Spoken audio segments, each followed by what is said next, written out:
سنو، جب انسان زندگی میں سب کچھ ہارنے کے بعد اللہ تعالیٰ کی طرف بڑھتا ہے نا، تو اللہ تعالیٰ اس بندے سے دگنی تیزی سے اس کی جانب بڑھتا ہے۔ پھر رفتہ رفتہ دل کی کیفیت بدلنے لگتی ہے، درد سکون میں بدلنے لگتا ہے، اور نامعلوم سی سکون کی کیفیت روح میں اترنے لگتی ہے۔ اللہ تعالیٰ کی مصلحتوں کی اور حکمتوں کی سمجھ آنے لگتی ہے، اور زندگی پھر سے محسوس ہونے لگتی ہے۔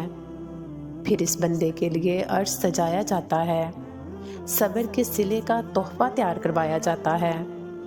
پھر فرشتے بھی سوال کرتے ہیں کہ یا اللہ، یہ تیاریاں کس لیے؟ آج کون سا مہمان آ رہا ہے؟ تو بتایا جاتا ہے، آج میرا بندہ کئی برسوں کی تھکن کے بعد، کئی ندامتوں کے بعد مجھ سے صلح کرنے آ رہا ہے۔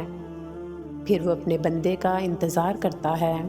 پھر جب بندہ اس کی بارگاہ میں پہنچتا ہے نا، تو اللہ تعالیٰ کی مہمان نوازی میں جو سجدہ کرتا ہے، وہ سجدہ معمول کے سجدوں سے بہت الگ ہوتا ہے۔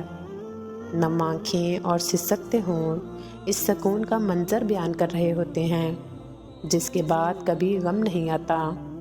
بس پھر اللہ تعالیٰ نے تو اپنے بندے کو تھامنا ہی ہوتا ہے۔ پھر اللہ تعالیٰ اور اس کے بندے کی صلح بھی ہو جاتی ہے، اور بندے کو حقیقی محبت سے بھی نواز دیا جاتا ہے۔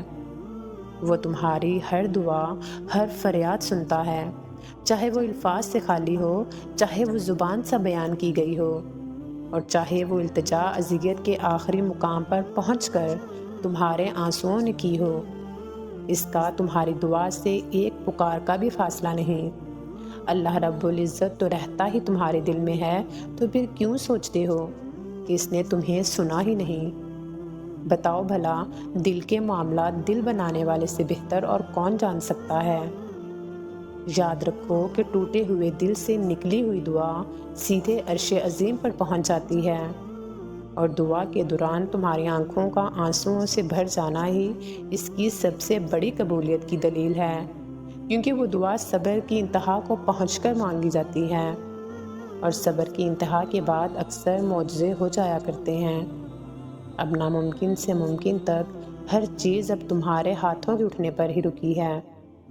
یاد رکھو، عطا شان ہے اس کی، وہ اپنے در پر آئی فریاد کو رد نہیں کرتا۔ سنیں، مایوس نہیں ہونا۔ آپ کو یقین کریں، وہ اگر کچھ لے رہا ہے تو اس میں خیر ہے، اور جسے وہ خیر عطا کر دے تو اس جیسا خوش قسمت کہاں۔ دیر سے ہی صحیح، مگر وہ اللہ دیتا ضرور ہے۔ آپ اپنی ہر حاجت اللہ کو بتائیں، کیا اس سے بڑھ کر کوئی حاجت روا ہے؟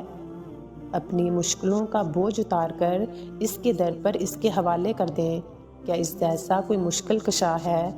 دل میں کوئی خواہش لیے پھر رہے ہیں، کوئی تمنا، کوئی آرزو اگر ہے تو اللہ سے کہیں، وہی تو مرادیں پوری کرتا ہے، وہی تو جھولیاں بھر کے دیتا ہے۔ آپ بلا وجہ خود کو کیوں اداس کر رہے ہیں؟ کیوں پریشان ہلکان کر رہے ہیں؟ کیا آپ کو بھروسہ نہیں اپنے رب پر؟ یقین جاننے، اللہ کریم کے خزانے نہ ختم ہونے والے خزانے ہیں۔ تو پھر آپ اس سے مانگے نا، وہ آپ کو مایوس نہیں کرے گا، وہ آپ کو نوازے گا اور بہترین نوازے گا۔ اسے پکاریں، وہ آپ